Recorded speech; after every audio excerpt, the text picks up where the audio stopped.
Hi, it's Myriam and I'm going to teach you how to do a wharapu. Your wharapu has to work with all groups of muscles in the front, in the back, and on each of the sides. A lot of people focus too much on the low back and it ends up being like this. But we gotta bring it back to the core, to the abs, and it has to come back. The hip has to do a full rotation. So in some schools, they're going to teach you to keep your feet straight and together. I am teaching you to keep your feet slightly pointing out, just slightly, so you have more freedom on your knees. Now your knees are going to be bent, but not deeply bent as a tamau. A tamau is down low.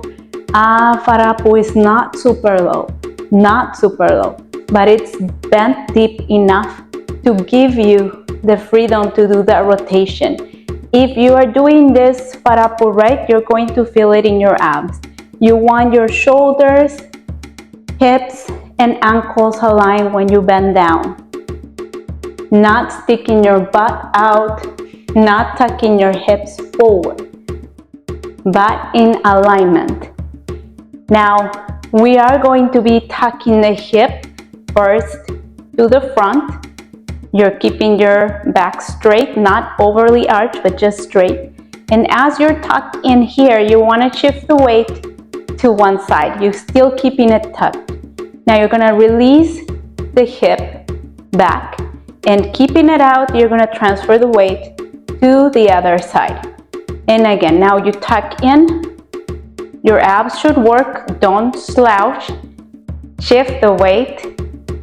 Release the hip, now working on your back muscle, and transfer to the other side. So now you smooth that out. Your weight should be towards the heels, but you're still well grounded. And you're doing your best to not move your upper body. And for that is required that you don't overarch. If you overarch your spine, if you overarch your back, your upper body, you're going to be wobbling a lot. So you want to keep your upper back elongated but neutral, and then do that shift, tuck, shift the weight, release. Shift, tuck, shift the weight, release. So you smooth that out. Don't try to go very fast. I know you want to go fast, but it's very important that you have a good foundation, and that you really feel your body, and you get familiar with the areas that are starting to burn, to get sore. That way, when you're going at a speed, you know and you can trust that you're doing it right. Your hand position can vary depending what you're doing with your dance. It can be here, arms can be out here, the arms can be down here. I mean, there are so many things that you could be doing when you are doing a wharapu. But for now, we're going to keep them here, just below the chest. Roll your shoulders back and down, bend down, and let's start here.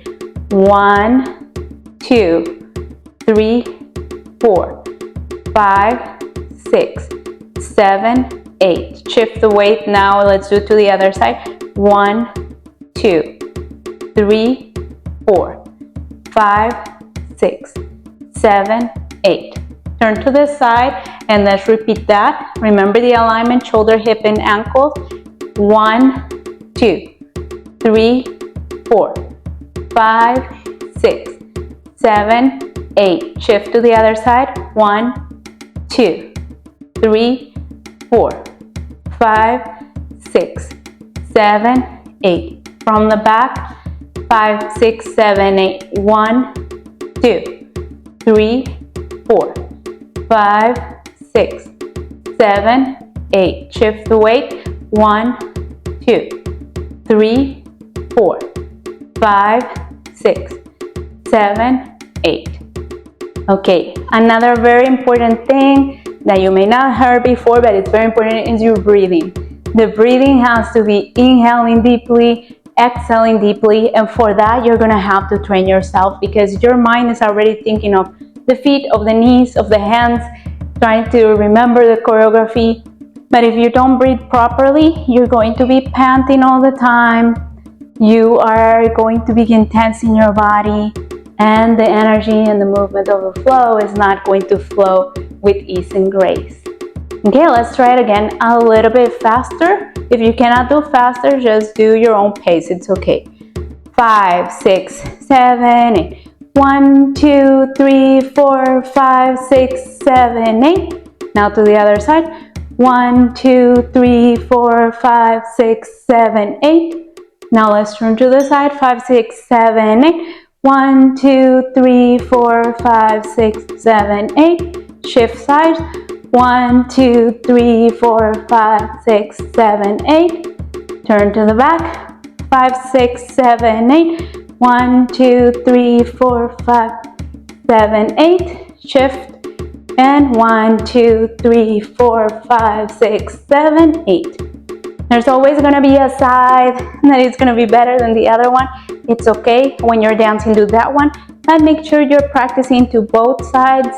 That way you're working all your muscles even. If you would like to learn more Tahitian with me, check out my membership videos there, and you can join at any time. You can see what I'm teaching there, the choreography that I'm teaching, and I'll see you in the next video. Bye!